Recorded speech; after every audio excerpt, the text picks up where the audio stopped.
Boy Tukar Masih Gombing, Pendeta HKBP Resort Gunung Sitoli Nias, mewakili seluruh masyarakat Batak yang berdomisili di Kepulauan Nias ini, mengutuk keras perkataan Saudara Konrad Sinaga yang viral di media sosial.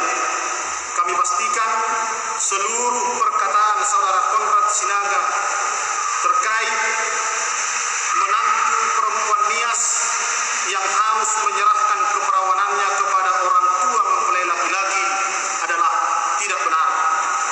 Kami berharap seluruh saudara-saudara kami, masyarakat Nias dimanapun berada, untuk memberi kepercayaan kepada penegak hukum untuk memproses video ini sesuai dengan hukum yang berlaku di negara kita.